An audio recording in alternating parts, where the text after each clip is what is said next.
on the subject, let me go ahead and get this up off my chest so I can finish getting ready for work. Well, when they're done with us, they're gonna come after black people. We fought for your rights. Oh, please, is any of y'all cool? When have black people ever not been the target of their destructive ways?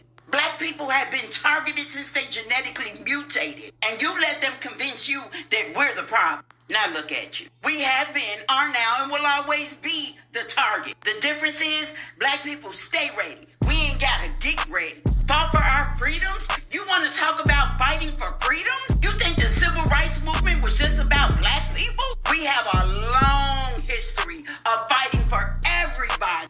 Everything my ancestors gave their lives for benefited everybody. And in the space of a 3-minute fucking vote, you threw it down the drain. And we owe you? You think we owe you something? You think using white nationalist talking points and racism and gaslighting is going to get us out there in them streets with you? Now you hoes ain't. Halito, Chuma Chuma, this is Chief Steve coming at y'all with another episode of True Story. We got a really interesting one for you guys today, but before we get into it, make sure you guys hit that like button, hit that subscribe button if you're new. Don't forget to ring that notification bell as well, so whenever I drop these bombs, you'll be the first ones to grab them. Now, without further ado, let's get into it. Some Latin and Arab folks are mad with the black community because the black community doesn't want to protest any of their causes. And with all this chaos that is happening due to the Trump administration, the only thought that I have is, what a fucked up way to find out that you ain't white. It was y'all that needed the DEI programs. All this time you thought black people were lazy. Turns out they were resisting oppression. They were fighting for you for the whole fucking time, and they're taking a break. So leave them alone. They fought for you by voting no. If you're Latino, Kendrick told me to tell you something. I made that video a couple weeks ago after attending the Kendrick Lamar and SZA concert in Los Angeles, and it quickly gained millions of views. If you go back into that comment section, you will see a lot of Latinos and Hispanics defending their use of the N-word or even just being straight up racist towards black people. Fast forward less than a month later, and Trump and ICE are targeting Latinos and Hispanics in their unlawful ICE raids. This has led to a lot of protests around the country, and a lot of black people are deciding to sit this one out. And I cannot be upset with them, because if you go back to the comments in that video, you will see a lot of Latinos and Hispanics defending their use of the N-word and just straight up being racist towards black people. The main reason that I made that video in the first place is that there's a lot of racism within the Latino and Hispanic community against black people. And if you don't believe me, just go watch the video, scroll through a couple of comments, and you will see very quickly what I'm talking about. So now a lot of Latinos and Hispanics are getting upset at black people for not wanting to protest. And I say this to my community because maybe you'll hear it better from me, from somebody who looks like you when I say it. If you want black people to join the fight against our oppression, for our struggle, then you need to be there to call out your own community when they're being racist towards black people. You can't have your cake and eat it too. If you want black people to support you, you need to support black people, even if that means calling out your own community and having some uncomfortable conversations with people you're close to.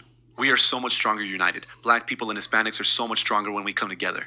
But if we want black people to join our fight, then we need to recognize the racism, the colorism, and all other prejudice against black people within our own community.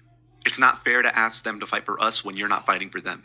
And I don't mean just standing up for them during the Black Lives Matter movement. I mean standing up for them in everyday conversations with your relatives, with your friends, with the people around you in your community.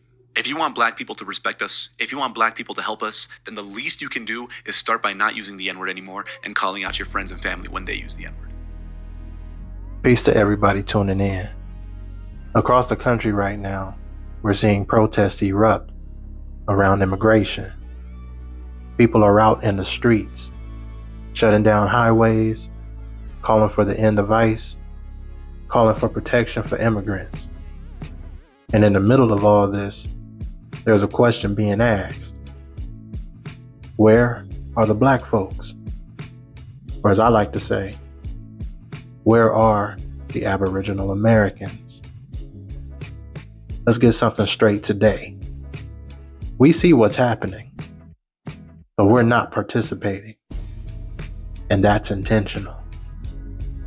For decades, there's been this silent expectation that we, Black Americans, Aboriginal Americans, are supposed to show up for every fight, every cause, every movement, every march. Folks expect us to be on the front lines. even when it's not our battle, even when we're still bleeding from our own. We've stood for civil rights. We've stood against police brutality. We've stood for immigrant children in cages. We've stood when nobody stood for us. But today, we're choosing not to protest. And that choice deserves to be respected, not questioned. Let me say this loud and clear. We are not against immigrants. We're not against justice or humanity. We're not hateful. But we do not owe you our presence.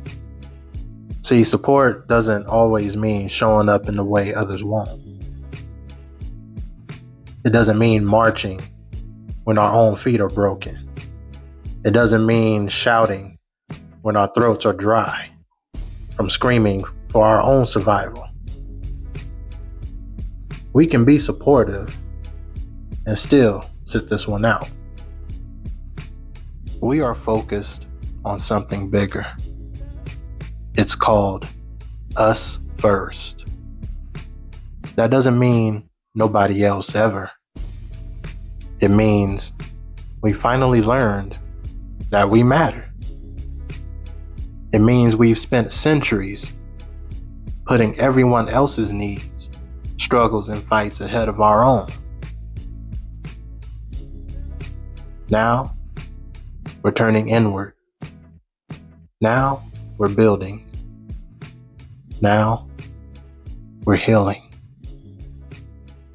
And that healing requires us to be quiet. Sometimes it requires us to be still and to stop running to every fire that ain't ours, especially when our own house is still burning. Because we are not just Black. We are Aboriginal Americans, the original people of this land. We are not immigrants. We are the soil. And that comes with a level of responsibility to ourselves first. Knowing who we are means knowing when to move and when to stay. It means not getting pulled into every fight that doesn't serve our future. Sovereignty means saying no when it's necessary. It means protecting our energy. It means not proving anything to people who wouldn't stand for us if the roles were reversed. So no, we're not out there protesting with immigrants. We are standing on business, our business. And our business is land, it's identity, it's economics, it's our children, it's our culture, it's our future. We are finally choosing ourselves. And when people ask why we're quiet, tell them, because we're building. And sometimes building looks like silence. So don't mistake our silence for sleep. Don't mistake our distance for disinterest. And don't confuse our boundaries with betrayal. We are not protesting with immigrants because we are protesting for ourselves. And if you've got a problem with that, maybe it's time you ask yourself why you expected us to do for you what you never did for us. We're not marching this time. We're minding our business. And that business is us first. Thank you for watching. Drop your thoughts in the comments. And if you know what I'm talking about, share this with somebody who needs to hear it. Tatakista, I cherish you all. Your Koki. Thank you for watching. See you next time.